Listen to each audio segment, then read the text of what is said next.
Okay, bismillahirrahmanirrahim. Assalamualaikum warahmatullahi taala wabarakatuh.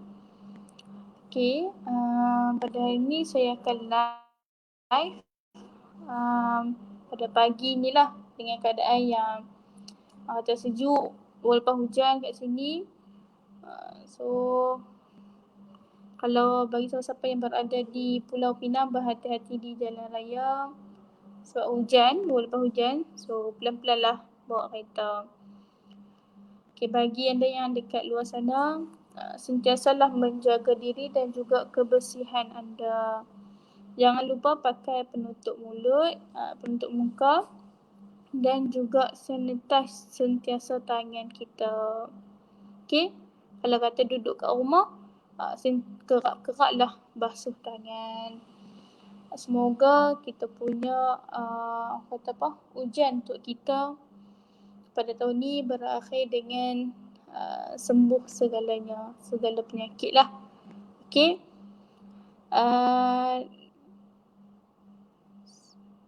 Okay. Hari ni saya nak bercerita ataupun saya nak terang sedikit lah bagi tajuk hari ni tentang adab musafir. Okay. Tambah sekarang ni musim-musim orang pergi bercuti. Sebab kita dah boleh pergi cuti.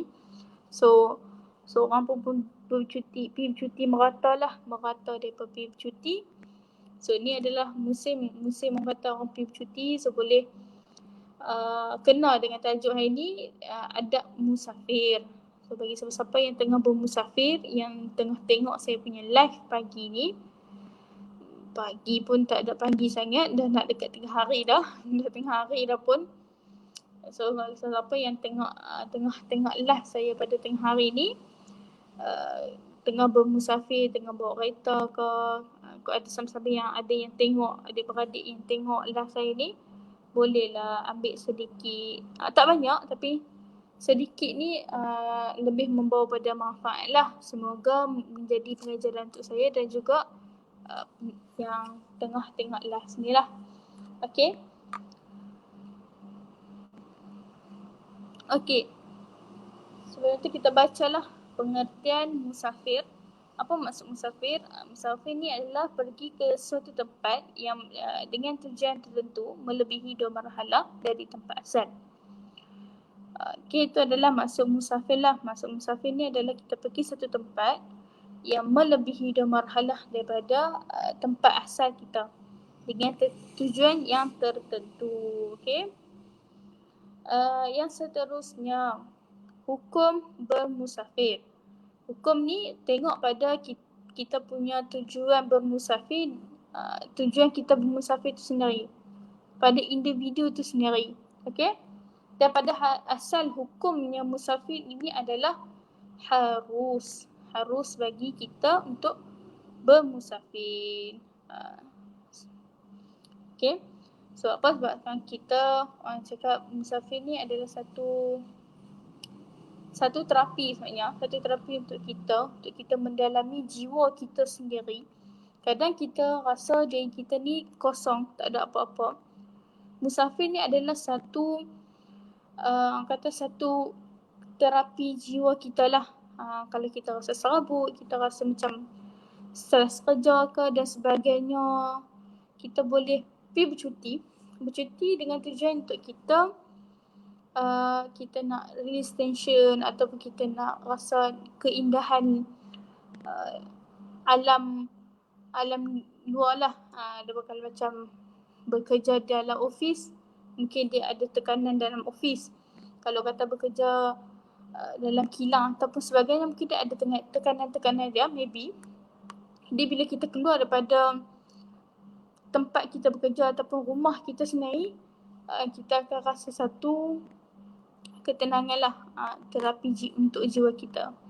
Sebab tu hukum musafir ni adalah harus. Okay. Okay, yang seterusnya, okay, kita tengok pada hadis. Hadis daripada Salim radhiyallahu anhu, Ibnu Umar radhiyallahu anhu berkata kepada seorang apabila hendak melakukan musafir, datanglah kepadaku, aku ingin menyampaikan ucapan perpisahan sebagaimana Rasulullah sallallahu alaihi wasallam mengucapkan kepada kami. Kemudian beliau mengucapkan, Astaghfirullahu dinaka wa amanataka wa khawatima amalika. Maksudnya, aku menyerahkan kepada Allah urusan agama kamu, amanah kamu dan perakhiran amalan kamu. Okey, di mana hadis ni ada sahabat baginda sebelum dia bermusafir, dia menyampaikan satu ucapan perpisahan lah. Ucapan sebagaimana Rasulullah SAW pernah menyampaikan ucapan tu kepada beliau, kepada Salim radhiyallahu anhu ni, sahabat baginda.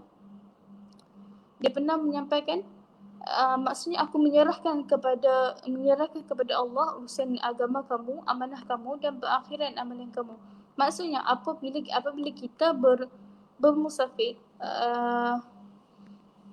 dan kita perlu untuk mengucapkan perpisahan kepada siapa saja yang bermusafir, supaya untuk menyerahkan segalanya, agama kita, amanah kita dan juga pengakhiran amalan kita. Sebab kita tak tahu, bila kata kita bermusafir, kita tak tahu tu adalah perjalanan akhir kita. Sebab kita banyak kita dengar sekarang ni nak pergi melancong dan sebagainya, bergembira, tapi akhirnya bertukar kepada duka ataupun berakhir kepada kematian.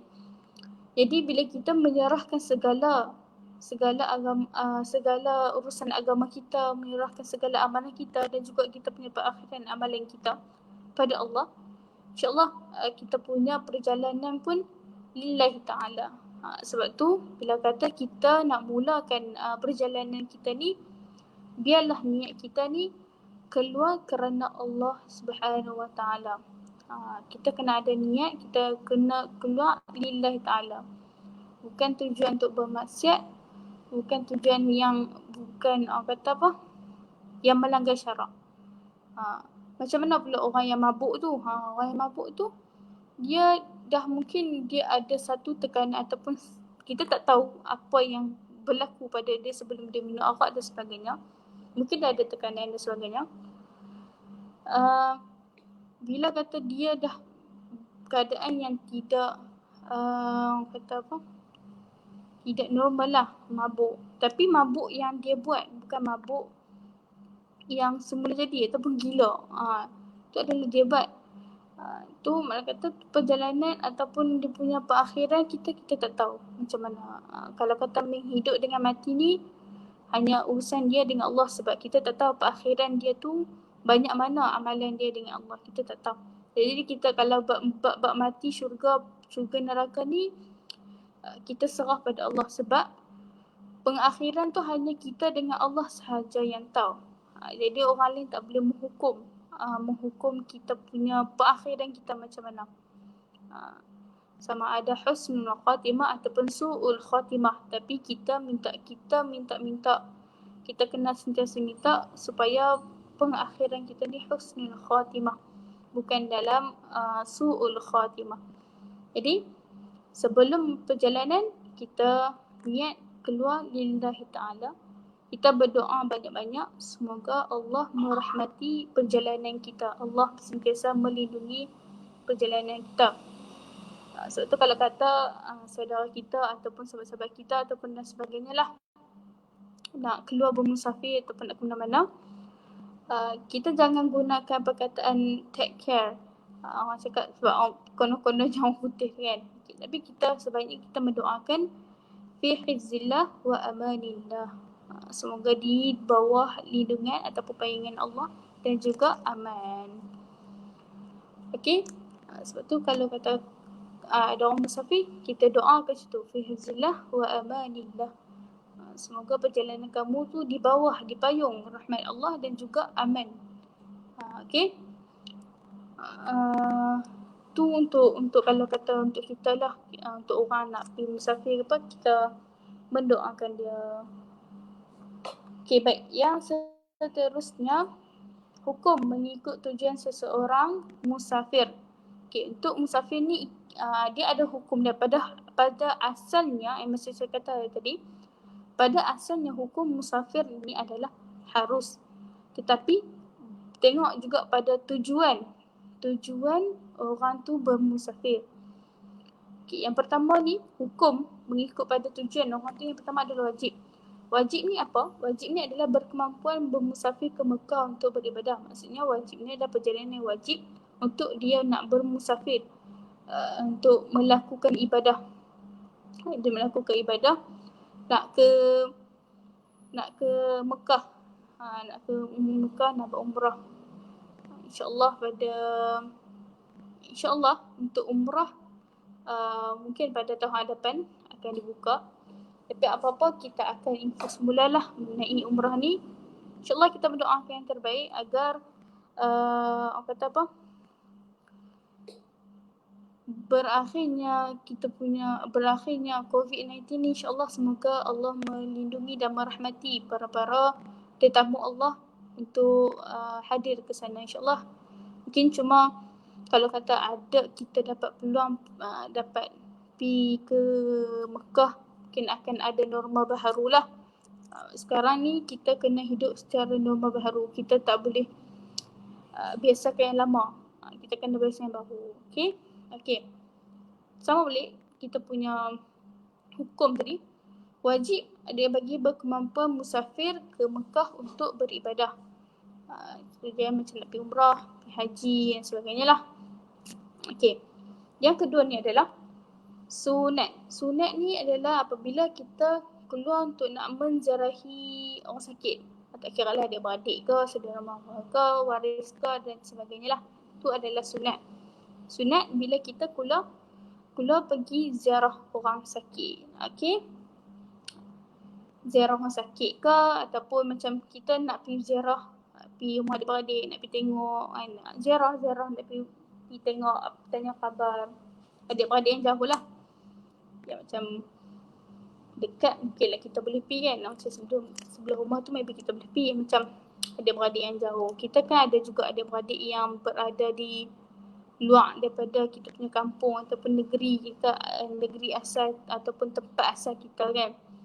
Kalau contoh macam saya ada adik-beradik yang saudara mara yang ada di Johor, ada di Perak dan sebagainya lah. Tu orang kata sunat untuk menziarahi. Okey. Hukum yang seterusnya adalah harus. Okey, ini adalah pada asal hukumnya bermusafir. Kita tengok apa pada hukum harus ni adalah bermusafir di mana-mana tempat yang diharuskan syarak. Okey, itu adalah hukum asalnya. Pilihlah mana-mana pun tempat untuk kamu nak musafir, asalkan dia bertepatan dengan ataupun diharuskan oleh syarak. Kalau kata tempat tu memang tak diharuskan oleh syarak, maka tak boleh lah. Tak boleh untuk dia nak pergi. Okey. Yang seterusnya makruh. Okey, makruh. Makruh ni jika bermusafir tanpa tujuan dan matlamat yang baik. Okey. Kalau kata dia keluar tak ada apa tujuan, tak ada apa sebab pun nak keluar. Saja keluar, tak ada apa sebab, tak ada apa tujuan, tak tahu nak pergi mana, maksudnya mana restoran tu bawa, situlah dia pergi. Itu adalah makruh lah. Makruh bila kata kita keluar tak ada apa-apa arah tuju pun. Tak ada apa arah tujuan. Okey. Kalau yang terakhir adalah haram. Haram ni adalah bermusafir dengan tujuan melakukan maksiat. Seumpamanya macam dia nak bermusafir tapi dia nak buat satu maksiat ataupun nak pergi satu tempat yang bermaksiat, yang penuh dengan maksiat. Itu adalah haram. Haram perjalanan dia kalau dia pergi dengan bertujuan untuk melakukan maksiat. Minta jauhlah kita supaya kita tak ada niat yang nak pergi tu hanya untuk melakukan maksiat. Minta jauhlah daripada semua tu. Biarlah kita keluar ni niat yang baik dengan tujuan yang baik. Okey. Bila kita keluar dengan niat yang baik, tujuan yang baik, Allah sentiasa merahmati kita. Kita pun nak setiap perjalanan kita tu dengan selamat lah. Dengan selamat bila sampai ke destinasi. Jadi kita kena sentiasa perbaiki niat. Maksudnya hari-hari kita kena sentiasa perbaiki niat. Walau bagaimana sekalipun kena perbaiki niat. Innamal a'malu binniyat. Okay. Setiap perbuatan itu bermula dengan niat. Kalau kata niat kita pun dah tak baik, kalau kata kita niat baik, Allah dah catat kita punya apa yang kita niatkan. Kalau kita dah niat pun kita dah dapat pahala, kalau kita buat lagi dapat pahala. Tapi punya sayangnya Allah dekat kita, kalau kita ni berniat jahat tapi Allah tak malaikat tak catat lagi kita punya niat buruk kita. Tapi kalau kita dah buat, barulah catat dosa ataupun perkara maksiat yang kita dah buat tu. Jadi bila kita ada niat yang tak baik ataupun kita ada niat yang jahat lah, maksiat, kita perbaiki balik dan kita jangan buat. Okay, supaya benda tu kita terhindarlah daripada semua benda tu. Okay, seterusnya antara adab-adab musafir. Okay, antaranya yang pertama, memohon petunjuk daripada Allah Subhanahu Wa Taala sebelum musafir. Okay, kalau kata sebelum musafir ni, doalah banyak-banyak, minta petunjuk daripada Allah sebab Allah yang menggerakkan kita punya steering, kan? Kalau kata Allah tak menggerakkan steering kita tu, tak ke manalah kita. Okay. Yang kedua, melantik ketua jika perjalanan melebihi 2 orang. Okay. Kalau kata macam kita pergi keluarga, ayah kita lah yang menjadi ketua. Kalau kata kita pergi dengan kawan-kawan ramai lebih daripada 2 orang, kita kena lantik seorang ketua supaya boleh conduct kita punya perjalanan kita. Okay. Sebab apa? Bila kita dah keluar, bila ada tujuan, so kita akan ada ketua ataupun komando lah yang membawa. Selalunya yang jadi ketua ni siapa yang driver, dia lah ketua sebab dia buat kereta. Seterusnya, disunatkan salat sunat sebelum musafir. Okay, disunatkan untuk salat sunat musafir sebelum kita musafir. Dan yang keempat, dilarang melakukan kerosakan. Kalau kita keluar tu, janganlah duk rosak apa-apa yang harta benda awam. Janganlah kita fikir net. Tak ada pasal. Orang kata tak ada pasal apa fikir net. Okay. Sebab kita dah niat baik, kita buat yang baik. Jangan buat kerosakan. Okay, yang seterusnya sebab perlunya adab bermusafir. Yang pertama ni, supaya perjalanan kita dirahmati dan diberkati oleh Allah lah. Yang utama kalinya memang tujuan kita beradab ni supaya Allah merahmati setiap perjalanan kita. Allah melindungi setiap perjalanan kita supaya sampai ke destinasinya lah. Okay.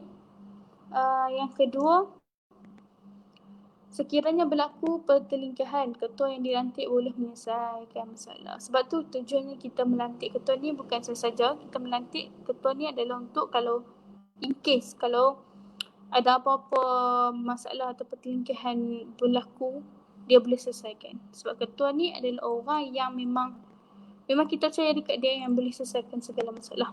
Okay, itulah tujuan dia kita lantik ketua, bukan sahajalah. Setiap apa yang ada mesti akan ada ketua. Sebab apa? Macam bilik darjah, macam kelas. Kenapa ada ketua? Supaya lebih terkawal ataupun memudahkan kerja cikgu. Macam tu kat kita bermusafir, bila kata ada ketua, bila ada satu masalah dalam perjalanan kita tu, dia boleh selesaikan masalah kita.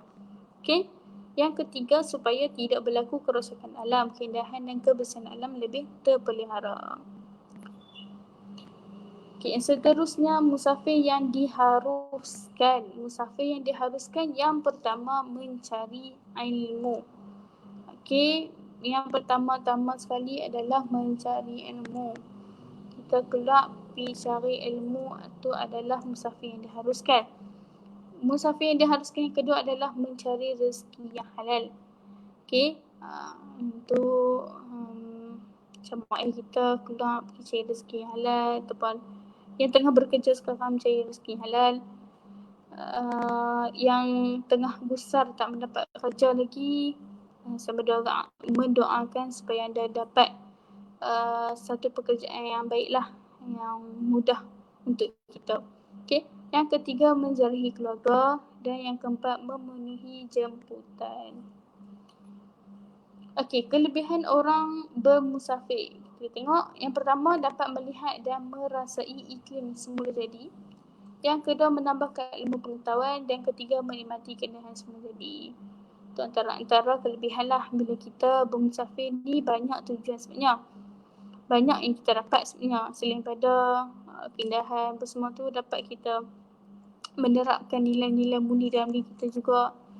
Dapat menjadi satu terapi untuk diri kita juga. Okey. Okey. So, takat itu sahaja saya punya live pagi ni. Kalau ada apa-apa soalan, boleh tanya. Kalau nak tanya tentang package, boleh WhatsApp kami di 0179377818 ataupun di 0124407818. Okey. Setakat itu saja saya punya live. Wallahualam. Assalamualaikum warahmatullahi taala wabarakatuh.